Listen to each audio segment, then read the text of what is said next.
So good afternoon, everyone. Welcome to this air operations session of the EASA Safety Week with the question, are you ready, resilient and responsive enough for this summer's challenges? I'm joined here by a very experienced panel, which will do the introductions in a moment. Some formalities at the beginning. Should you want to ask questions during the session, there is at the bottom right of your screen the Slido feature, so you can click on that, you can ask questions, and towards sort of the about an hour from now or maybe less, we will switch over to the Slido to look at the questions and have a discussion with the between the panelists and try to respond to the questions from the audience. There's also a YouTube channel running at the same time, and there also is a possibility to pose questions, and those questions should be addressed to the YouTube chat function. So with that, again, a very good afternoon. From my side, I am actually the moderator for today's panel session. I'm leading the Air Operations Implementation section at EASA. I have a background in pilot training and have been with EASA for 11 years. Before EASA, I worked for a large operator, primarily in the training area. But that's also my link then back to the air ops side in terms of operating as a pilot in those days. As I said, I have an experienced panel who will introduce themselves at the point that they present their own perspective on the topic. But first, from our side, from the EASA side, we provide you with some overview of this of the actual panel discussion. So maybe we can go to the next slide. So I'd like to take you back to the summer of 2022. I think it's fair enough to say that most will still have some memories of those of that summer. Some of the pictures here say it all. And of course, many of you might be asking yourself, who was to blame back in those days for those flight delays and cancellations? And upon reflection, I would say it is very difficult to say who was to blame. It is usually, as always, a combination of various factors that simply lined up and that led to these kind of scenes that we're seeing on screens. So clearly, the COVID is at the basis of it, where the fast and large recovery was not anticipated to the magnitude that we saw in 2022, because of course at that time there was still some uncertainty over COVID, and not all organizations were fully ready for that at that moment. So if we go to the next slide. So the big question is, will this happen again in 2023? And here to illustrate, we have a domino set lined up. And that's because we see the aviation system as a connection of domino pieces. And where one domino piece falls, the rest after it could also fall, very likely, because it's all interconnected. So that's clearly the issue there. So maybe we just go to the next slide. So where could the effect start? So you can see here various areas within the aviation domain, from the airline to the aerodromes, maintenance areas, air traffic management, as well as the authorities. And we believe generally the concerns are really about the availability of personnel across all those areas. So we're talking about sufficient numbers of flight crew, ground staff, ATM, so air traffic management personnel. So with these availabilities or lack of, you have constraints that also then affect capacities at certain areas, such as aerodromes or within airlines or even at the air traffic control services, which is then leading to air traffic slots, and then has then the knock-on effect that I mentioned about in the domino effect. We've also seen some changes in business models where airlines, of course, are quick to try to capture the opportunities without maybe being fully ready for the additional business that then generates. The other thing this year, of course, is the Ukraine situation, which is primarily affecting the air traffic management with restrictions and closures of airspace. And that is also then forcing airlines to reroute, and it also sees additional traffic slots. And indirectly linked maybe also to this situation with the Ukraine is maybe the supply chain issues, although they kind of already started at the COVID situation, but you could argue they are now amplified because of the Ukraine situation on top. So what can we do to break the domino effect? So maybe if you go to the next slide.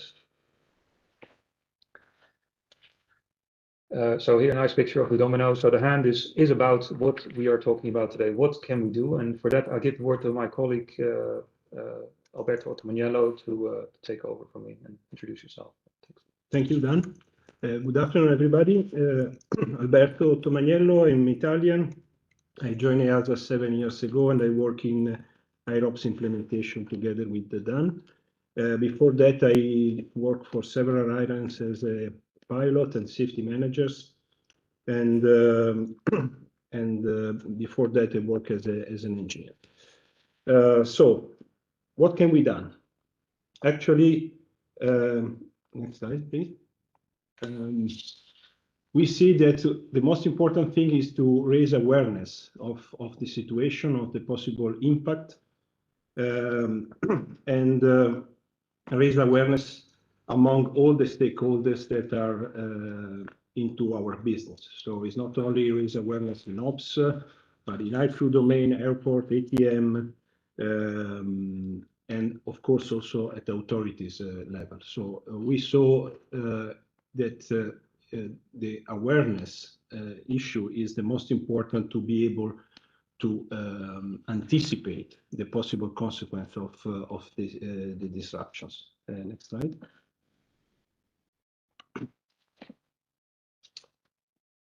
So our motto nowadays to be prepared instead to be surprised. So we can say that last year we got a bit surprised by the quick catch up of the traffic, and the situation was at a certain point not fully under control of all the stakeholders. So the idea is here really to be prepared instead to be surprised. That's why we really focus on be prepared and resilient. Next slide. So discussing about ops, this panel is about ops. We see, of course, the issue related to availability of staff within the operator and within all the other stakeholders. So if we talk about operator, availability of ground staff, availability of pilots, cabin crew, this is a main concern, and this can lead easily to issue problem related to fatigue, problem linked to having inappropriate crew pairing, where you have new captains paired with not experienced first officer due to the needs to follow the schedule and not having cancel flight. Staff well-being, so following the pressure coming from operational pressure, coming from business pressure, staff well-being also coming out from more than 2 years of COVID is an issue. We saw a decrease in terms of operational robustness, and of course the need to use commander discretion, especially last year, was pretty common, and we saw also this when we deal as a competent authority. And all this situation may lead to an increase in workload at all levels within the operator. And we saw also an increase of unruly passengers. Passengers are more and more having difficulties in terms of well-being, difficulties for normal life, and that's also translating into being more unruly passengers. So we saw more and more situation of unruly passengers as well. Next slide, please. So what can we do as an authority? So if we now put the hat of an authority, we see that is important and to have a coordinated information sharing between all the competent authorities, but not only between authorities, also is important to share information between the operator and the stakeholders and with the competent authorities in order to anticipate possible disruptions in the aviation domain. We suggest also to anticipate possibly the meeting with the accountable manager. Authorities should think about moving the meeting with the accountable manager that usually is organized at the end of the year, move it earlier before the summer kick in order the summer schedule kick in order to anticipate possible area of concern at the operator level and then being able to share the information of where an operator where the operators are struggling and anticipate and possibly mitigate the consequence of this. And of course, as an authority and working in a performance-based environment compared to the past, let's try to focus on hotspots like SMS, FTL, fatigue, crew training. These are the area where competent authorities should anticipate their activities in order to mitigate the possible consequence of this situation. So back to you then. Thank you, Alberto. So thanks for that. So what can authorities do? A good question to ask ourselves as authorities. Of course, for the other panelists, it is also a question that they will try to say from their perspective. So we're now going to go to our other panelists. Just to highlight that we have from Eurocontrol, Daniela George. From IATA, we have Dragos Muntanu. From EasyJet, we have Jim Pegram. From the European Cockpit Association, we have Paul Roites. And from the DGC France, we have Stefan Korkos. So we'd like to go with Daniela, Eurocontrol. And whilst the panelists are presenting, I have to remind you to look at the Slido and see if you want to post some questions or use the YouTube chat function. Diana, please go ahead. Hello, everybody. Can you hear me? Yes, Richard. Oh, okay, yes, so first of all, let me introduce myself. I'm Daniela Gheorghe. I'm Operations Manager in Network Manager Operations Center in NM.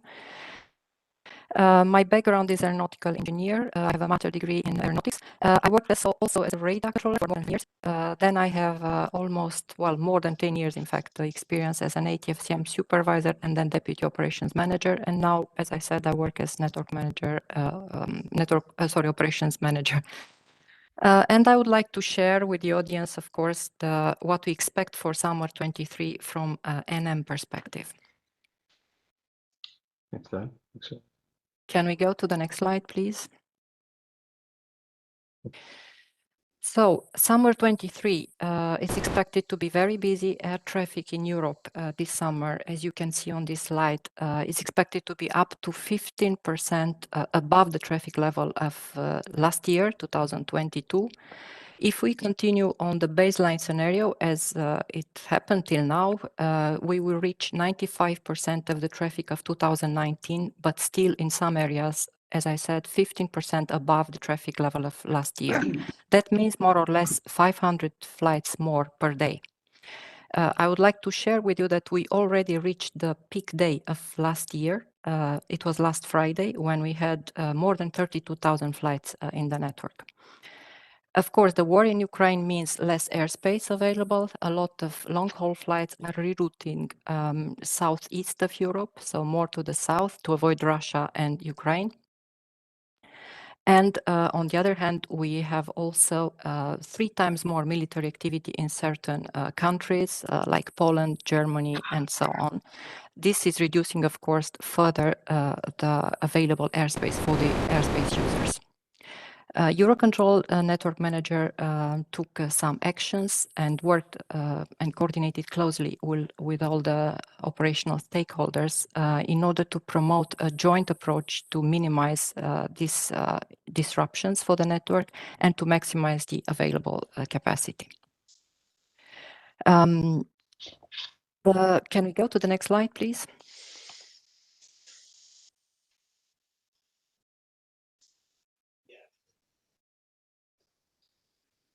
Okay, so as you see on this one, the annual delay forecast for 2023, and we are more emphasizing on the summer, what we expect for the summer.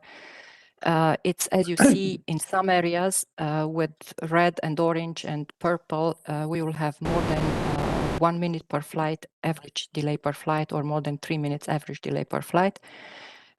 This is, as I said, due to war in Ukraine, due to rerouting of flights southeast of Ukraine and Russia. And not only that, but also there are some staffing issues announced already in areas like Poland, like Germany, Greece, and so on. So we expect to have very high delays as well due to some social unrest events, like it happened already in France, but not only France. There are other countries where we might have some social unrest. It is Italy. We have already more or less information about the possible strike in Italy on 4th of June. The next French strike, it will be on 6th of June, and so on and so on and so on. In the lower airspace, as you can see it on this slide, Bremen as well, we will have high delays in that area due to staff shortage and also increased military activity. We will have some new system implementation, like it's the case of Munich and so on. So the average minute per flight with the applied measures, I will talk about in the next slide, it has been in fact reduced to 1.3 with the measures. Without the measures, it was 1.6, as you can see on this slide. If we can go further, please.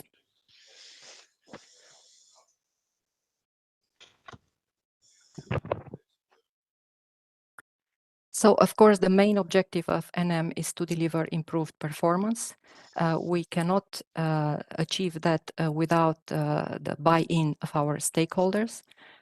We need their collaboration, and we started and we took all the actions, and we coordinated with all the operational stakeholders. That means ANSPs, airports, airlines, and so on. And we took several actions to create the mitigation plan for the summer. One, it's the seasonal rolling knob, which you know that it is the a look into the traffic outlook and all the capacity plans for all the ACCs and major airports in Europe.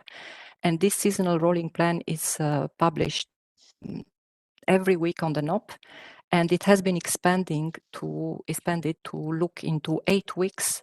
Before it was 6 weeks, now it's looking in the 8 weeks. So we will have a more stable and more consolidated view for the European network. Another measures, it's network measures that have been coordinated and agreed since end of March. And they are applied in order to shift the flows of air traffic in an harmonized way to create the stability of the network.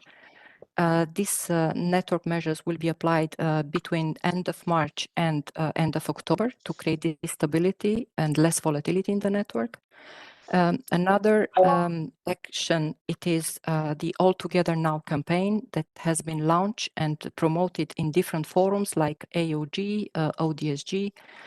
We are trying to share best practices with all the operational stakeholders and to trigger this network-oriented view approach. So don't think local, think network. For the military exercises, as I said, we expect a lot of military activity during this summer. The first one, it will be a very big, major scale exercise, which is called Air Defender 23. And it will impact a lot of countries, Germany, Austria, Switzerland, France, Maastricht, and so on. Meanwhile, we will have overlapping other military exercises, another one in France, Krypton, another one in Sweden and northern countries, Baltops exercise. So it will be a huge impact. It will run for 2 weeks, starting on 11th of June. As I said, enhanced preparation for this exercise with meetings, conferences has been organized. Agreement has been reached from ANSPs to provide additional sectors to accommodate the traffic. Additional measures were created, so RAD measures, to balance the traffic in the areas where there was available capacity and moving them out of the airspace which was closed for the military activity. A novelty is that for this type of exercise and this year we will have a dedicated, well, 2 dedicated positions in fact in NMOC. One is for DFS and one colleague from Karlsruhe, FMP. And one colleague from the airlines, from Lufthansa, which is Lufthansa Group, which is the major airline that will be impacted for these military exercises. So a lot of preparation was done to accommodate and to ensure the smooth operations for the network, and to, of course, minimize the impact for the airline operators. More than that, as I said, we are trying to share best practices through bilateral meetings, either on-site in NMOC or on the NSP's site at the FMPs. There are a lot of meetings which were done with the major ACCs where we know that we'll have a lot of issues in the summer, like Marseille, Lisbon, Karlsruhe, Greece, Athens, and so on and so on, in order to increase awareness and to share best practices. The cross-border weather procedure has been reinforced this year and expanded to cover all Europe. So all the countries are participating. We have few airlines which are participating as well. We have KLM, we have Air France, we have EasyJet, and maybe I missed some, Lufthansa as well. Major airports as well, like Amsterdam, Lisbon, Zurich, and Paris, London Heathrow, and so on. So all the operational stakeholders are part of this process. We are trying to minimize as much as possible the impact due to, well, unexpected, planned or unplanned bad weather in the network. We also reinforced our post-ops process to be closer to tactical and to tackle any issues that we face into tactical operations. And with the new reform, we addressed the staff shortage issues, and we wanted to reinforce the staffing in NMOC to deal with this busy summer that we have in front of us. So we have restrictions for leave for our staff during the summer. We have also standby duties to accommodate an increase of traffic or sicknesses and so on and so on. So we introduced some flexibility measures. Next slide, please.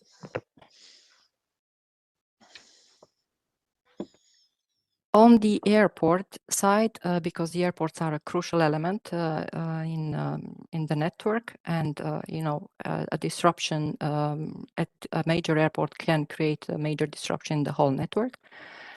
We continue the process of connecting more airports to the network via ACDM, via AOP-NOP, so-called ANI airports, which are advanced network integrated airports. For the moment, we have 2 of them, Lisbon and Madrid. ACDM, we have in the moment 34 airports, 32 advanced towers, and so on. This is very important because, in fact, we are focusing on improving the capacity at the airport side and having better data. So this will allow us to increase the predictability in the network. We start looking at the first rotation optimization, and we continue to facilitate the night curfew issues for the airlines. We have also a look at the critical flights, and we have the EASA hotline opened as well during the summer. Next one, please. Even with best possible planning and coordination, of course, surprises might arrive because the network is very complex and can bring every day more and more challenges. So while what we expect for this summer, as I said before, possible social unrest in France, Germany, Spain, Greece, Italy, at both en route, so ACCs and airport side. We expect additional complexity due to Ukrainian war and all the reroutings southeast. So we'll expect more traffic in the southeast axis. So that means traffic departing from northwest areas to the southeast. Some countries have already more than 100% comparing to 2019 traffic. This is one example, is Greece. Same for Croatia, Serbia, Montenegro, traffic growth, huge traffic growth. Hungary as well. There are some staffing issues, as I already mentioned, in some areas. There will be new systems for Munich, already ongoing for ECAS, their new system, and Cyprus, they will implement a new system. Staffing issues we expect on top of that. So, of course, all this will create a lot of volatility in the network, and we might have for sure some weather phenomena that will reduce further the capacity. And last slide, please. So I think that this is everything I wanted to share with you. And now I would like also to share an image from our new ops room that will be opening in November this year. Thank you very much. Okay, thank you very much, Daniela, for this very interesting perspective from Eurocontrol at the basis of many of the issues that we're seeing, of course.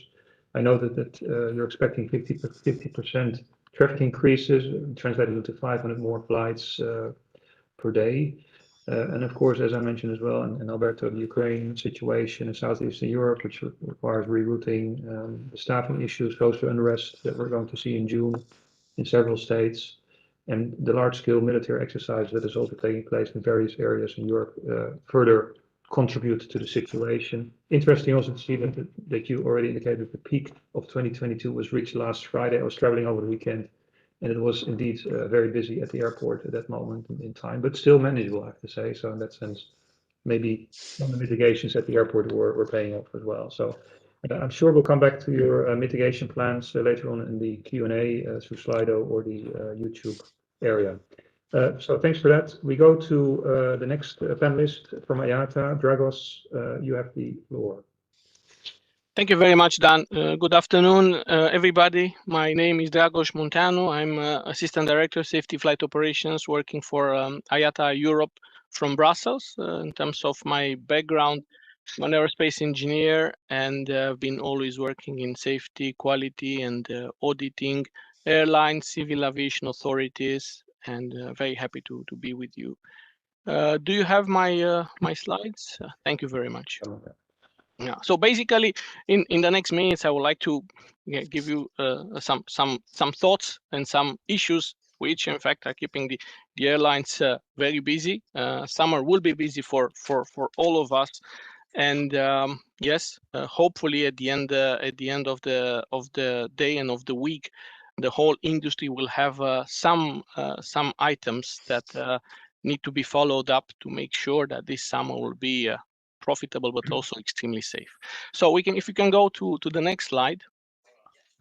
Coming from IATA, we always start sometimes with statistics, and you may know our safety report, and I just wanted to have very few slides to give you a little bit of what is the background, where are we as an industry in terms of safety performance. And in a number format, just looking at this table, you have a comparison of 3 different years of 3 very strange years, if you want, in terms of, for instance, number of accidents and accident rates. And if we start with 2020, we know very well in 2020 we didn't really fly much. If you look at the last line in the table, you have the number of sectors. So in 2020, because of COVID, because of the pandemic, we still had 34 accidents in terms of numbers, absolute numbers divided. And in fact, we performed only 22.1 million flights. In 2022, the year of the recovery, we had 39 accidents in total, with 10 more million flights performed. And we are sure that in 2023 there will be even more flights. If you look at the accident rate, this even didn't change much. So basically 2020 was at 1.53. Last year we were at 1.21, and this in fact, this reduction in the accident rate is in fact continuing. if you look at let's say a longer period, and sorry for the many lines, we have various ways of charting the accident performance. You will see that in fact the whole industry is improving. So if you're looking at the performance of the last 10 years, the whole industry is performing better in terms of accident numbers. As IATA member, EASA carriers are continuously faring better than others, but the whole industry, in fact, is improving. What we can see in this graph that you see on the page is that there is kind of a plateau, and we're seeing that, for instance, from 2018, 2019 up until now, the line tends to become horizontal, and that is, yes, a fact. It's something that keeps us busy in trying to, for instance, implement, let's say, new initiatives. And you've already heard today about risk-based EASA. We may talk a little bit later about it. What do we do as an industry to keep that line still decreasing? We are an ultra-safe industry. However, we all agree that we can do better. And for sure, the safety performance worldwide and also in Europe needs to be maintained at this very good level that we have. So finishing now with the statistics, we can go, let's say, in the next slide to see a little bit some issues and things that will in fact keep us busy, but not really remembering what are the major accident categories that unfortunately sometimes generate fatalities. So if you look at the past 5 years, still loss of control is that big bubble. That is the accident category that, when it happens, unfortunately creates large number of fatalities, since lots of energy is involved. So loss of control in flight will always be an accident category that our industry needs to focus on through many ways, technological ways, but mostly training. Control flight into terrain, even if we thought that with the advent of new avionics and equipment, this is something that we can manage, till those accidents keep flying. And we have some activities in that area trying to, in fact, raise the awareness, since, in fact, awareness has been mentioned at the beginning, raise the awareness that these accident categories need still to be a priority beyond the operational complexities that we have. Then other types of accidents, which are not creating many fatalities, but creating, unfortunately, lots of instances when these accidents happen. Runway excursion. Runway excursion continues to be the accident category that happens the most often in the world. So that's why you see it in the right part of the graph. Not high up on fatalities, but quite a lot in terms of how often it happens. And then you can see the other bubbles that, for sure, safety manager, co-training post holders, and safety and operations people are thinking about. We can go to the next slide. Why I was presenting all of this? Because we know that there are issues that we always need to focus, but really the present moments, and let's say 2023 and the past 4 years that we have lived, have brought us a lot of other issues on top that we need to deal with. And for sure, events like this one that we are attending today are here to increase the awareness of the whole industry, that the complexity is much more than we were used to be. And we had Eurocontrol presenting to us before that this disruptions and uncertainty, this is what in fact will mark the next months and the summer seasons. We don't really know what will happen, but we know there will be disruptions. 2022 was really an example of these types of issues that mark, in fact, the industry. What is difficult is when you have disruptions. Of course, maybe if the first flight of the day is affected, the other flights until the end of the day will always be affected, and sometimes this snowball effect can lead to a lot of operational pressure.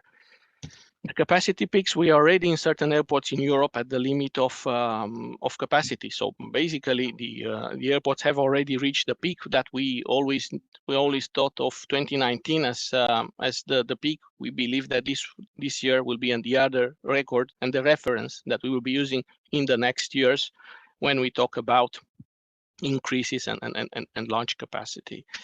Supply chain issue, it's being talked more and more, but this is real. This is what our airlines are telling us. There is a lot of difficulty in procuring parts, in procuring maintenance. The whole supply chain is extremely tightened, and this is something clearly that the airlines need to tackle, when in fact that leads to MEL items, to hold item lists, to the fact that you need to provide aircraft to fly, but also having to deal with this uncertainty of are the parts coming in at the end of the period. What do we do, and how do we use MEL strategically? Incorrect altimeter setting, and the items that we are listing now is something that you will find very easily on our global safety risk management framework. Is basically a tool that we started in COVID. It's free for anybody on our website, and it's just a list for the safety managers and for the airline personnel to see if there are others who have reported safety issues that are keeping them very, very alert. It's basically a long checklist of various safety issues attached with some ways to deal with that issue. And we are making also lots of reference to EASA materials, EASA SIBs, and guidance from any source of reliable safety information on how, for instance, you can deal with incorrect altimeter setting. There were events in the past years dealing with this. We know that barrel-VNAV approaches are being used more and more, and PBN approaches that in fact has led to some hazards popping up, and that one also in the RVSM area there are still issues around the world with large height deviations. We take for granted that RVSM airspace conditions need to be in fact maintaining very safe, but still the large height deviations can appear. Post-maintenance check flights, it's an issue. We have seen a lot the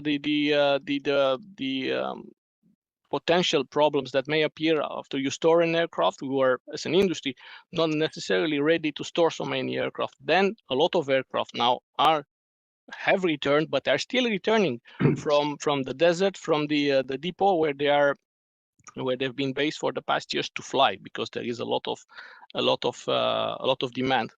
Post-maintenance check flights need still to be on our radar as an industry. As again mentioned, we expect diversions, turnbacks, technical failures, bad weather. So something also that the airline organization needs to take care, since in fact this summer for sure we will be seeing issues like this that will trigger, and that might trigger at a certain point, safety implications. Don't have to remind anybody regarding the carriage of PEDs in the cabin. We see quite often the power bank, the battery, the device that catches fire. We are prepared as an industry to deal with that. But again, in the summer, you tend to take all your PEDs with you at your holiday destinations to watch movies, listen to music. So the cabins are already filled with a lot of lithium-ion batteries. Sometimes these trigger fumes and fire, and that's clearly an area that that all airlines should be in fact training their staff and be ready for these unfortunate events to happen. Next one. The weather is becoming more and more difficult. It's already been mentioned that the extreme weather is a condition that needs to be tackled. Turbulence encounters are becoming more and more frequent. Yes, there are tools to deal with that, but in certain traffic conditions, this might sometimes lead, when talking about extreme weather, to mass diversions. So clearly, weather can have a severe impact, and in summer thunderstorms tend to appear quite often. Drones is something that we talk almost every day about this new technology, but this integration of the new entrants in the environment, well, they are already integrated. They are there. We need just to remind ourselves how to deal with it, and how, in fact, an airport can be brought to a stop just because UAVs are being observed around the aerodromes. Another possible area in which disruptions might appear, and unexpected delays or even unexpected aerodrome closures. Fatigue, I'm sure, will be talked about even today. It is an issue when there is pressure, when we are in fact trying to operate in these complex conditions, and what is planned sometimes is not something that at the end of the day can be reached. So again, the airlines need to make sure that they have plans in place. Fire fumes, we have already discussed about this area, PEDs in cabin, but also other types of events. There are some things that that in the risk registry need to be tackled. The unavailability of aviation infrastructure is something that is quite important. The GNSS outages that we are seeing in the region and throughout the world can be a contributing factor, in fact, to again increase complexity and put a lot of pressure on the personnel. Cyber is an issue. Yes, we already have cyber attacks.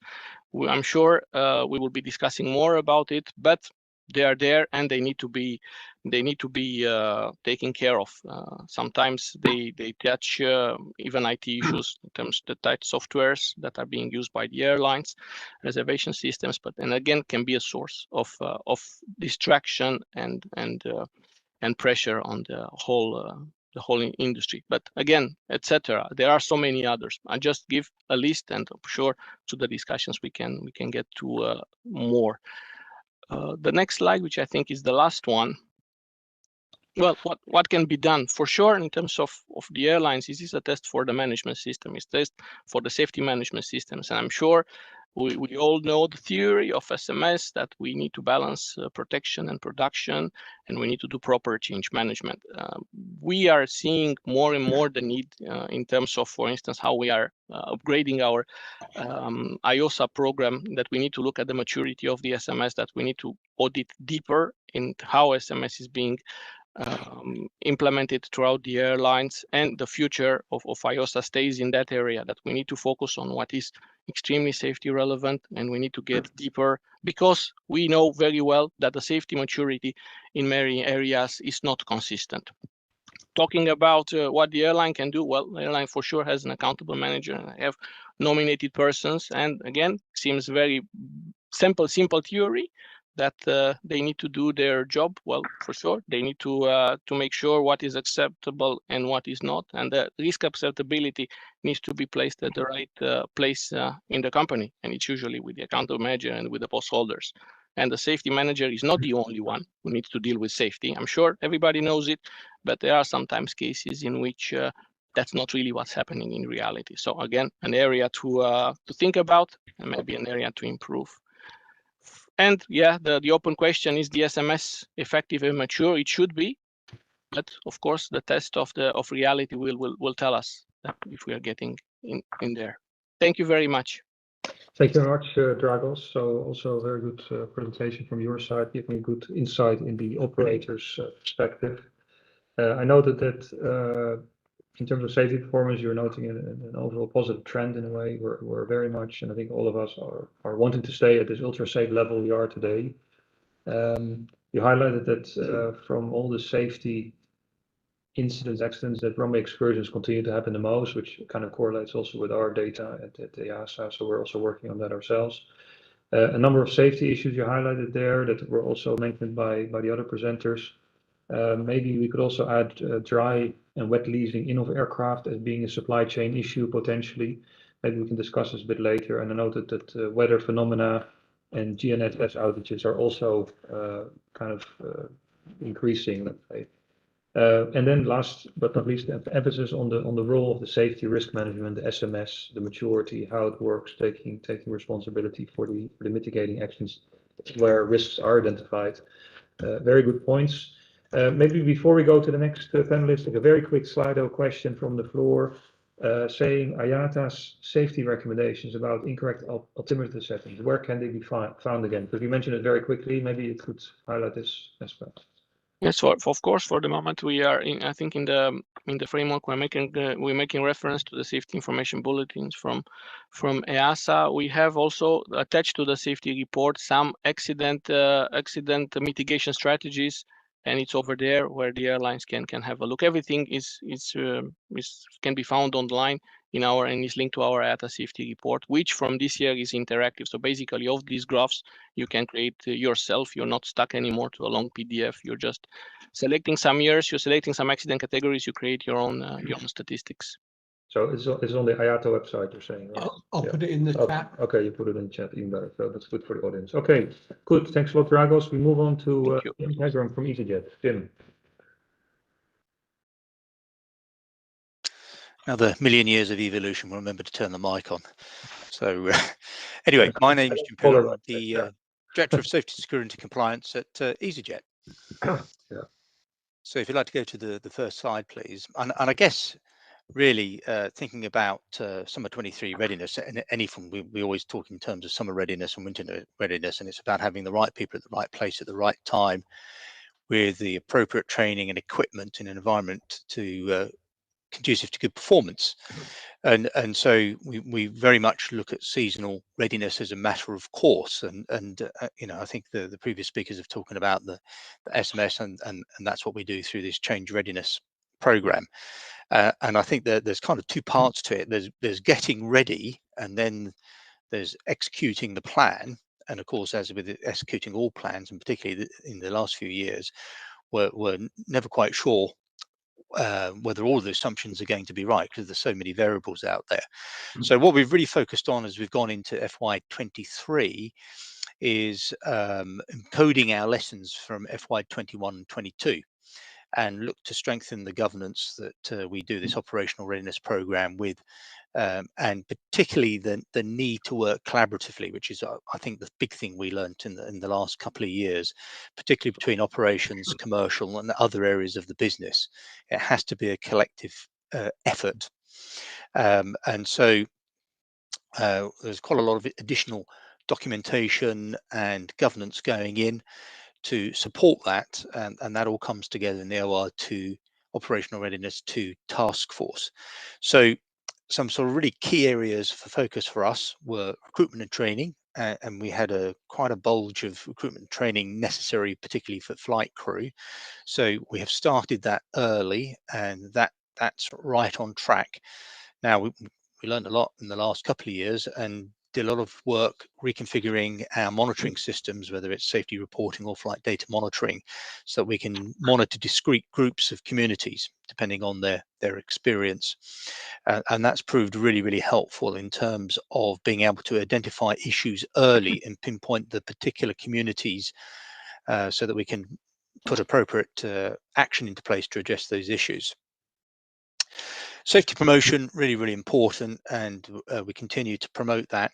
I mean, at the end of the day, safety is delivered through people, and really our key message is safety comes first. Take your time, get it right first time.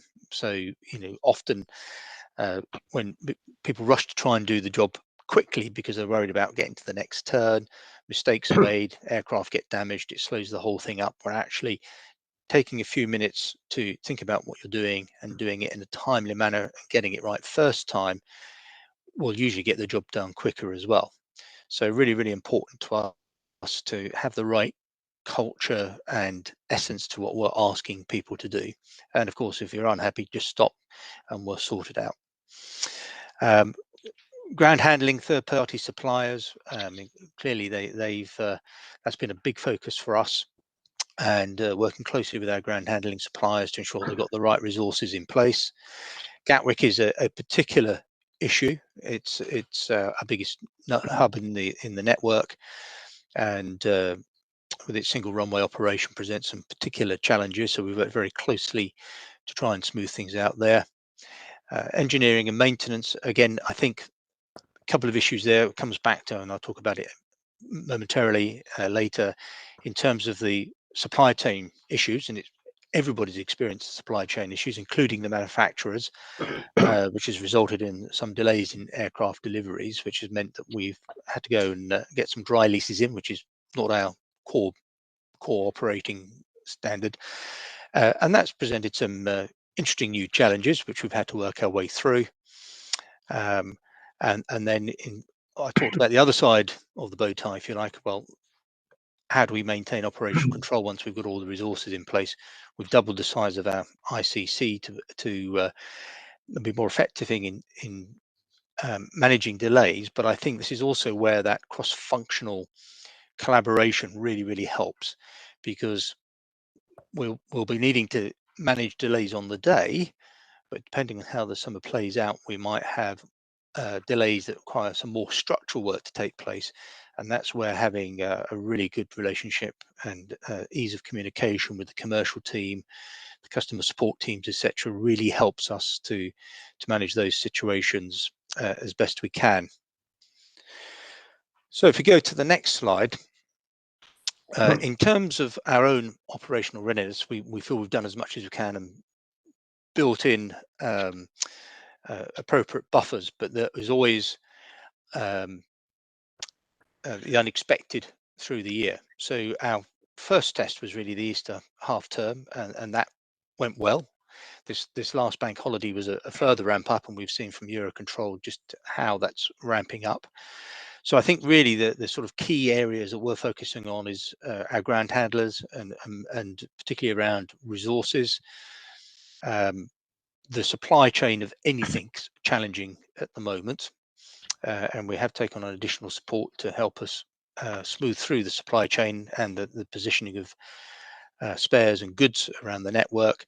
And then I think the really big unknown for us is ATC delays and exactly how, whether it's airports or en route, exactly how that plays out over the summer. So that was a very quick potted view of where we're sitting at the moment.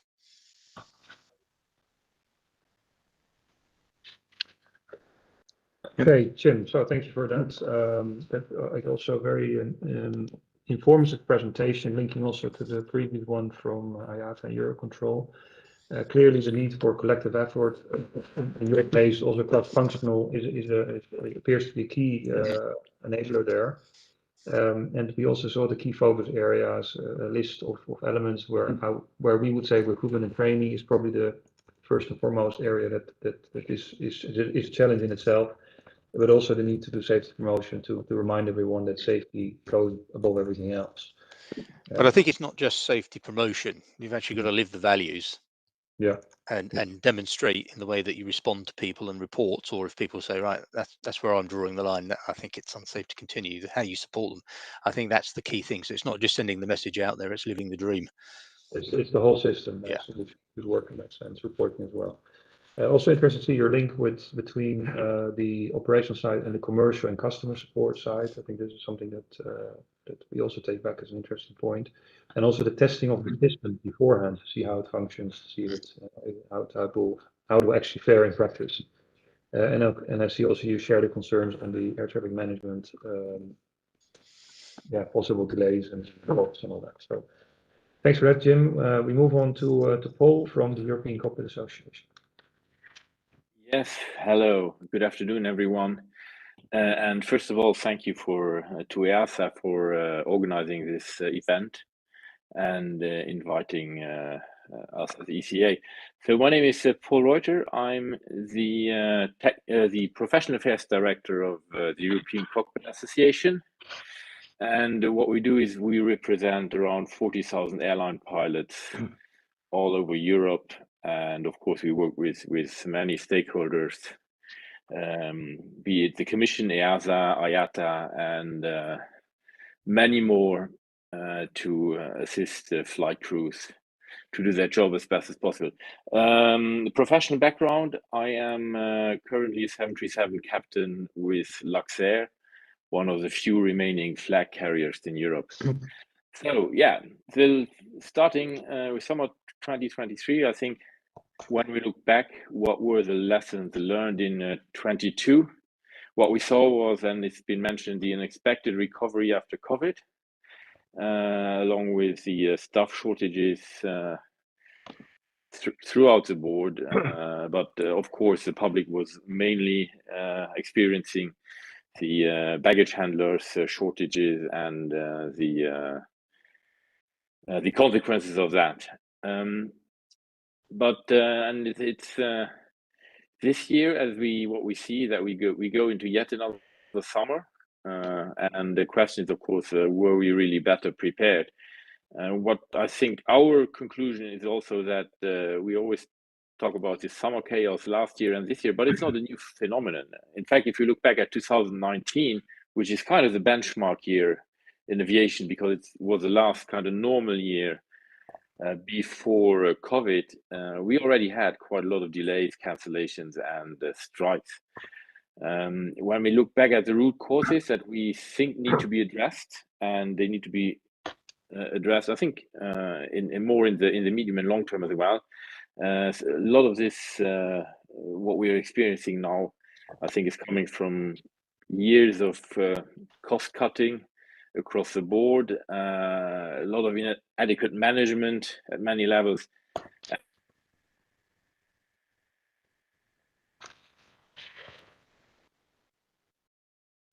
So I think, Paul, we have a well-running, efficient aviation system that. I think we're having some intermittent technical problems there with Paul's connection. Stop sharing. See if it results. Paul, just hold on a second if you can hear us.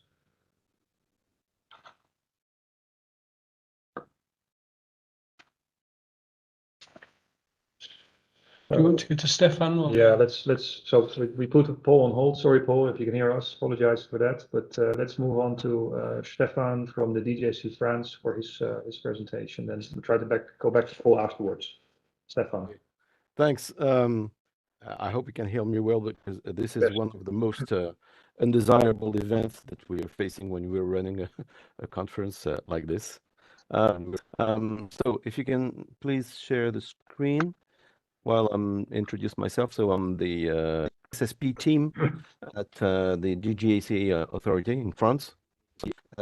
We work closely with all the specialized divisions, and as background, I'm an aeronautical engineer. I've always worked in the safety environment, including at the accident investigation. Hello. And I've held a CPR until 3 years ago. So we're trying to learn from what we saw in 2020 to the newest period 2023. So please, can you share the first slide? Or next slide. Okay, so in the first year we saw there was a sudden drop in the reporting, and then we saw that the reporting volume itself was an indicator of how the system was performing, but it doesn't say all. We had say all KPIs. I'm not going to elaborate on all that because this is already written, and we those information last year. Doesn't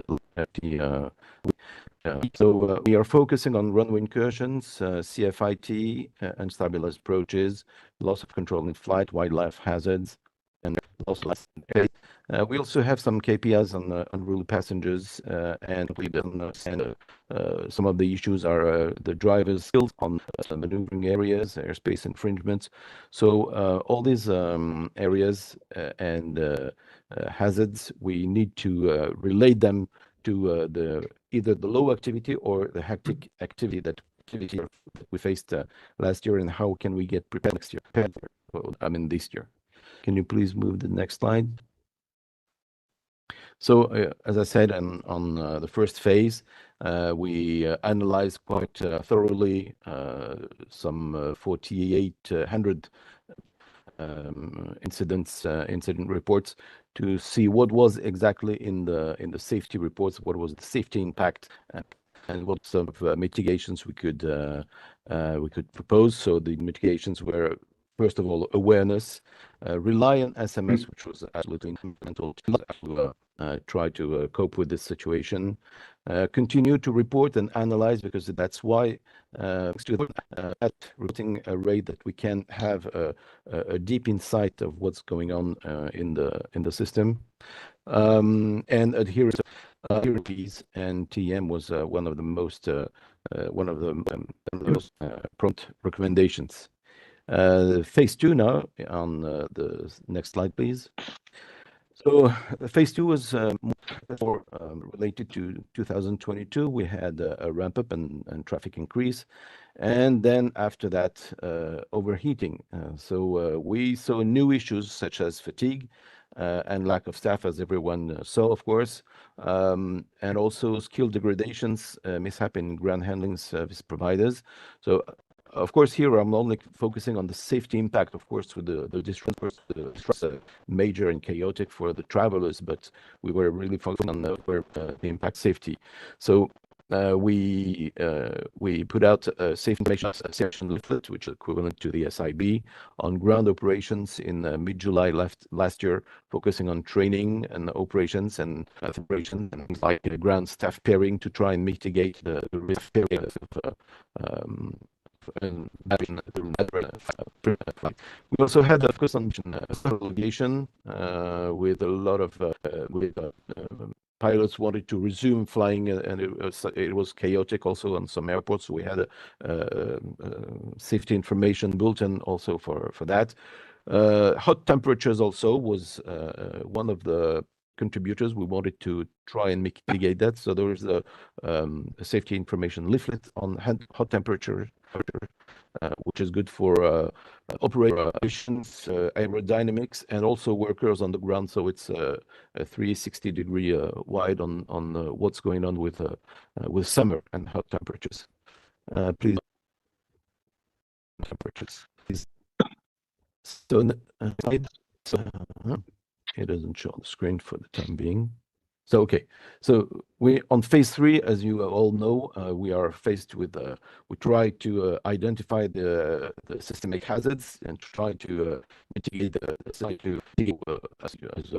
was explained before, worrying, lack of human resources, trigger delays, which also lead to congested airports and unruly passengers. So those are also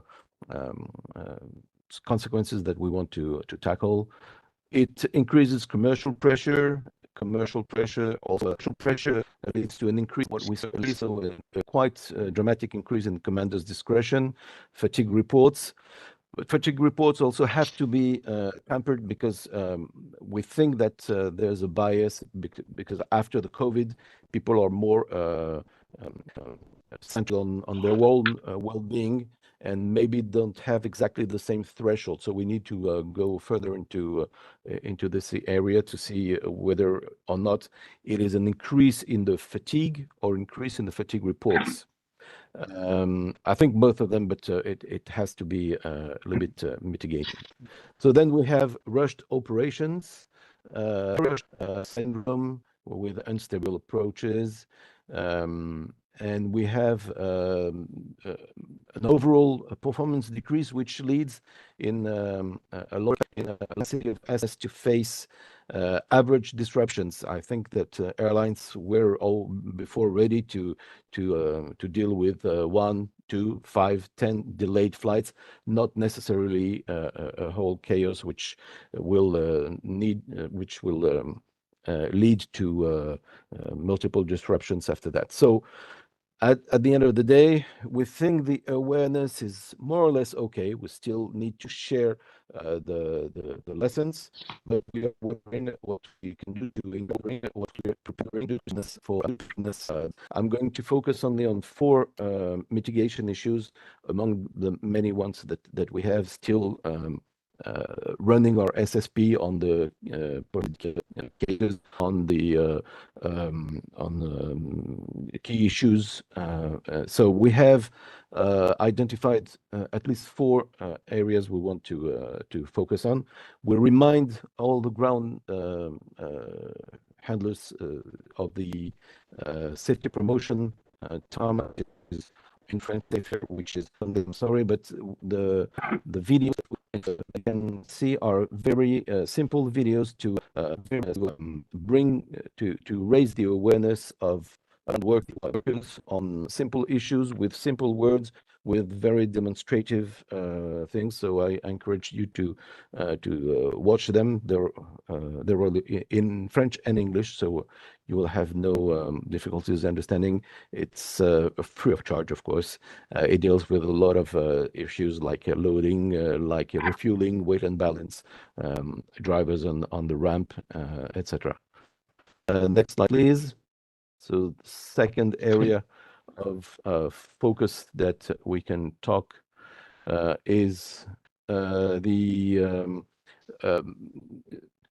I said that we're only focusing on safety, but safety is the consequence of what is upstream. And upstream, as you all know, we have the disruption. So in terms of general policy, there's a ministry government commitment for a high level of service. Our minister arrived, took position only after the big chaos where 10,000 pieces of luggage were lost in CDG. So he said that's not so. He tasked a team in my administration to pose to of good service, high level of service, which includes KPIs, which includes a regular follow-up, which includes action plans and reporting to the ministry. So he's every week informed of what's going on in terms of delays, lost baggage, delays, cancellations, etc. So this is also, I think, a quite effective tool to bring all the stakeholders together in a single assembly and share their issues and the differences. Next slide, please. So the other area is the unruly passengers, because the people are bored of waiting in line, and then they become unruly in flight. We have stiffened the legislation. Just to give you an example, if you intentionally damage the airplane with a safety impact, you can be sentenced to 5 years in jail, which is quite nice. If you fail to comply with safety instructions or ham instruction or crew duties during the flight, it can be 10,000 euros or up to 40,000 euros full ban. The last part still needs a few administrative provisions to become effective, but everything is in place. So we are only waiting for some administrative moves to make this regulation effective, and we are keeping the airlines well informed of the progress. And the last slide, please. In terms of mitigations, we also realized that the shortage of staff was critical. So we had a talk with Pôle emploi, which is the agency for unemployment in France, to try and foster the careers, especially in maintenance issues, because we felt the shortage of started in the very high and qualified areas such as maintenance. So that's about it. Thank you for your attention. Thank you, Stefan. So we had some small glitches there during your presentation. I think on my side, and looking at my colleague, we got most of that. In any case, it was some good input on let's say from an authority perspective. Clearly, the new issues, you're dealing with the new issues, fatigue and lack of staffing, trying to understand what is the impact on the various areas within France, of course, and an authority, you're looking more at these aspects. I understood from your presentation that as far as you are aware, the awareness itself in the community is at an okay level. Now, whether everyone is prepared for what is to come is not fully clear yet. But it was good to see the focus areas where you have identified a need to promote best practices through the use of videos for the ground handling activities, also in English, of course. The strong commitment at political level for providing high level service with KPIs there was good to see. Unruly passengers, I think there will be another panel this week. 19th of June. We're going to have a whole week on unruly passengers. The whole week of the 9th of June on unruly passengers. And I also recently heard about the new laws in France, which seems to be a way forward to try to mitigate these aspects of unruly passengers. It's probably a first for some of the states in Europe to have these kind of laws, but it's a good development in that sense. And in the long term, you are promoting the jobs of maintenance, but I suspect also other jobs within the aviation domain that might come to play. Thank you for that, Stefan. We're going to try to go back to Paul to see if his connection has kind of improved a little bit. Paul, can you hear us? Yes, I can hear you. Sorry for that. I mean, it was working nicely all the time, but apparently when I start talking, you know, the internet doesn't like me very much. Anyway, I think if we can go back, I'll make it short, maybe to the second slide, John, if you would like to. So these are a little bit where we see the issue for the coming summer. This is based on what we get as feedback from our many European member associations. And so the first thing is something, the first two things are actually both the FTLs used as a limit and the captain's discretion is something that we see across the board. I mean, from what you would call low-cost carriers up to the mainline carriers. The feedback we get is that very often it seems that FTLs are not are used as targets and not as limits. So basically what that means is very often you know, you have a maximum duty scheduled followed by minimum rest periods, and of course while this looks good on paper, it creates unnecessary disruptions in reality. Once you have delays, once you have other issues, technical issues, and then suddenly the whole roster is disrupted for quite a large part of the population, and then obviously it has also negative consequences on the operation of the operator. The second one is captain's discretion seen as a given is also something we've seen last year. We still see it, and I think it's one of the very important points, and I'm very happy to see that in the draft SIB from EASA, which we've seen, I think, Friday come out or been circulated, we see that this is addressed. We see a lot of issues where operators seem to, well, if not officially plan with captain's discretion, they, however, are under the impression that or they push the crews to use captain's discretion in order to make the rosters work. And then, of course, all this the danger is that all this is compounded by operational shortcuts from many of the stakeholders, but also certainly from crews, where we wouldn't want to see that you know, we go into rushed approaches or we kind of take shortcuts to make things work. It's a classical thing of the work as imagined and the work as done that we sometimes see in safety literature. So what are we doing to support our 40,000 members during this summer? John, you can move to the last slide.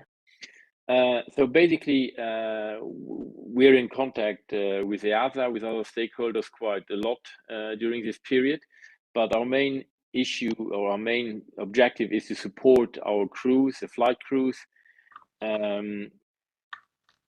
provide them tools to encourage them to feel confident to push back if they deem these unsafe. What are these tools? We have published last year, we have published what we call the defensive flying checklist, and we will modify that, and it will be published pretty soon and it will be publicly available. Basically, it is a checklist where we remind people, I mean, from the obvious things, you know, don't rush, use SOPs, plan for disruptions, but we try to give them some more support by also explaining them that they should take care of themselves and take care of their own crew, especially when we look into fatigue and possibly mental well-being. We also try to remind them that actually it's the pilot in command that owns the clock and is ultimately responsible for the safe conduct of the flight, and that we give them tips on how to use their authority to make sure that they can efficiently and safely operate their flights. We also explain about commander's discretion, and then very importantly, I think we remind everyone that basically reporting is important. If you don't report it, it hasn't happened. And I think it's very important, and that is not only from our side, I think everyone from the operators, from other stakeholders, we need to encourage people to report, whether it's occurrences or fatigue, so that we can have a database and that we can learn for the future. What we're also planning to do, we will give out also a fatigue alert to the pilots, which will basically explain to them, okay, what to look for in oneself and your crew to see whether or not you might be fatigued.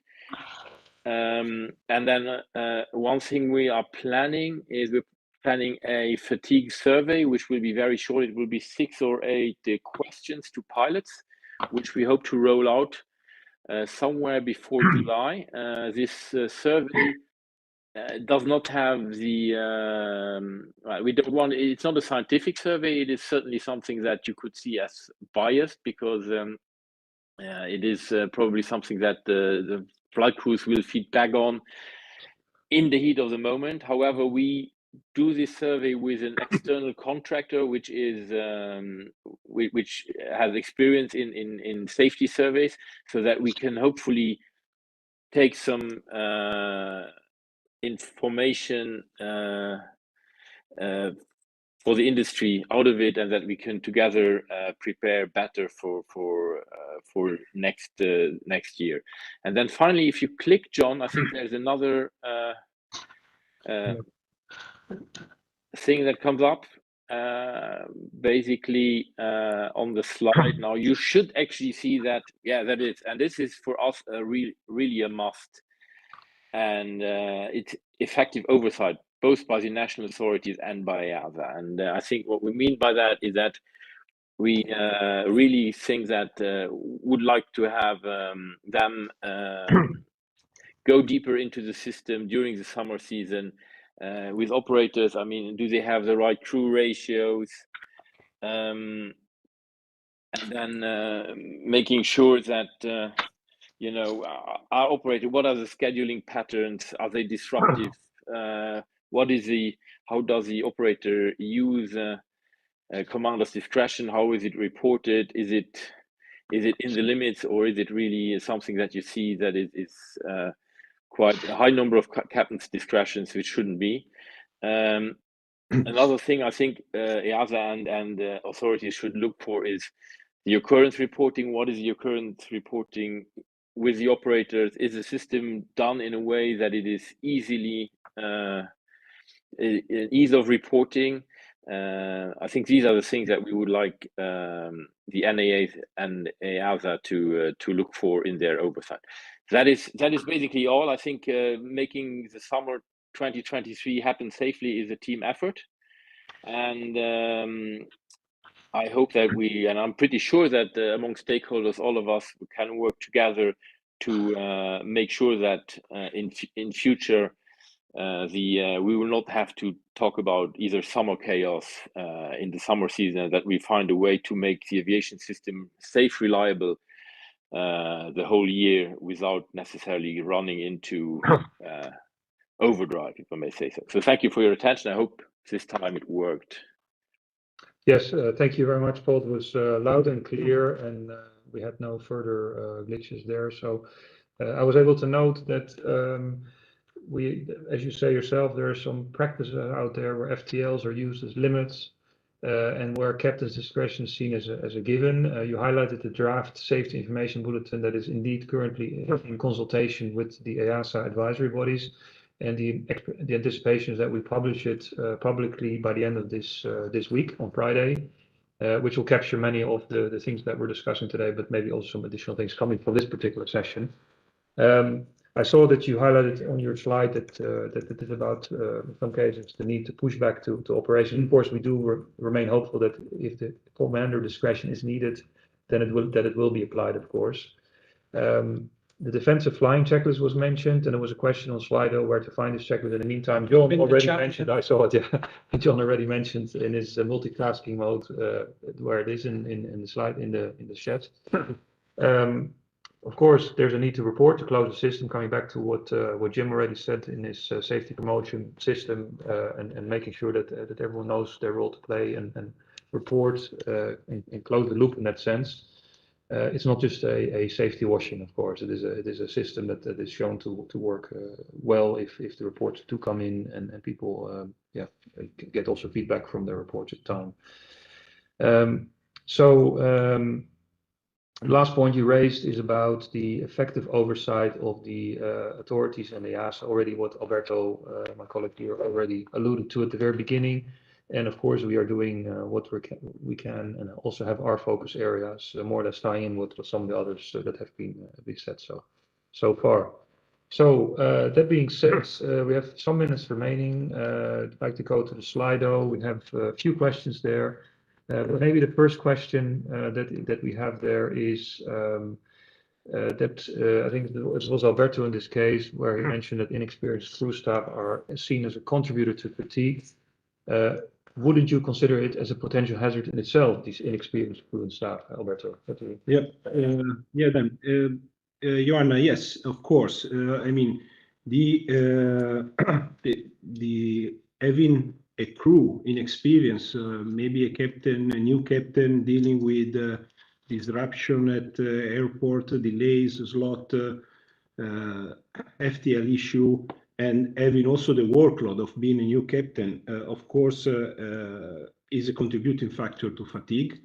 And that's a responsibility at the end of the operator SMS to take care of this potential hazard within its SMS. So this is an issue that has to be raised by the SMS reporting system, the FTL, FRMS, if there is one, otherwise fatigue risk management anyway, at operator level, to highlight this as a potential hazard and then tackle within the SMS of the operator. Yeah, thank you, Alberto. And I'm just thinking, looking at Jim, since you also mentioned recruitment and training and how you see this from EasyJet perspective. Well, we've had an established fatigue risk management system for many years now. So fatigue isn't anything new from an operator's point of view. I think the last couple of years, certainly, and this year looks like it's a slightly different operating environment. I think we always have to remember that there's a joint responsibility for the individual to call if they're not fit to operate, and for the companies absolutely to respect that call. And I think the second is to going back to Paul's point, which is to make sure we don't write fatiguing rosters. And to manage the fatigue within that. So clearly we have the FTL scheme, but we also have a set of FRMS rules and guidelines which we apply on top of that to sort of define the part of the park we play in. In relation to experience, yes, clearly that can be a contributing factor, and absolutely the SMSs should pick that up and adjust it if it's at a systemic level. Sometimes it's at an individual level because it's a particular set of sequence that's impacted somebody, and those individuals must call it, and the companies must absolutely respect their right to call it if they're not fit to operate. Yeah, thank you so much, Jim. Indeed, it's very important to stress out that is a joint responsibility. So there is the operator side, but there is also the pilot and the crew member side responsibility when we talk about fatigue, when we talk about FTL, and as well as for inexperienced crew member, highlight whenever the workload is reaching the limit for himself. Thank you. Yeah, thank you, Jim and Alberto, for that. There's a further question in the Slido, which is primarily for Paul. So Paul, how does ECA propose to improve the issue of seeing the FTL limitations as a target rather than a limit? Yeah. Well, yeah. I mean, it's probably the other way around. I mean, they shouldn't be seen as targets, but they should be seen as limits. But yeah. Well, I think it's quite it's something that we need to within the industry, and that is something where EASA, the operators, organizations like IATA and others are I think need to work all together, which is that we need to find and agree on accepted on best practices. I mean, the ideal thing would be that we get a set of FTL rules which will be solely designed according to scientific standards. And we've seen with the current FTL rule that, when was it, 10 years ago, a little more, that in the end, when these things go into the political arena, then we have to then afterwards work with what we have. But I think it's something that we need to work together. We need in many areas when it comes to safety, we need to, as stakeholders, work together on best practices, and because obviously best practices will be, they will always have to be much more limiting than what regulation gives us. But and we will always have people who will not adhere to best practices and yeah. Thank you. So I think you're still talking, Paul. Yeah, it's difficult to see sometimes with technology. Thanks, Paul, for that. So best practices, best practices, as much as possible, and then hope that everyone sees the light. Yeah. Yeah. Thank you, Paul, for that. So clearly, the SMS on the operator side, the authority also have a role to play to monitor. Operators need to, of course, think about making sure that they plan realistically. And also these aspects, as I mentioned before, the safety information bulletin that will be coming out at the end of the week will touch upon these elements. So we have only 1 minute remaining. In that sense, I could ask a 10-second to each panelist to say if you had a magic wand, which issue would you tackle first head on? Maybe starting with, we're going with Daniela, and then we end with Alberto, maybe. Daniela? Yeah, I think that word would be collaboration. That's the most important for the summer 23. Thank you, then collaboration. Then we go to my list of maybe go to Dragos. Yes, for me it's the real implementation of SMS. Okay, collaboration, implementation of SMS. Jim? Well, I agree with both the previous comments, and if I had one wish, it would be to remove any capacity constraints. Exactly, yeah. And then Paul, from your side? Yeah, I think it's collaboration on best practices and understanding of what is at the basis of why we are so safe as an industry. Okay, and then last, Stefan from DJC France. For me, it's a safety culture, especially within the ground handling population. Okay, Alberto, final word. I would say that I really appreciate what Dragos said about not leaving alone the safety manager. Is SMS to be mature as to have all the actors doing their job, and the accountable managers supporting the safety manager. So I'm with you about not let the safety manager alone, and of course the collaboration, because it's about sharing information in order to be ahead of, instead of then being surprised of the outcome. Thank you so much. Thank you, Alberto. And also with that, thanks to all the panelists today. We very much appreciate your time for this. I hope the audience enjoyed and learned something from us. If not, there's always, feel free to send us some requests. We have an SIB coming up on Friday, as I mentioned. So with that, I hope that we can be a bit more ready, resilient, and responsive for this summer, and we can all enjoy the summer holidays too, and relax a little bit. Most of us deserve. Thank you. Thank you so much. Thank you very much. Thank you. Thank you. Bye. Thank you. Bye-bye. Have a nice day. Bye.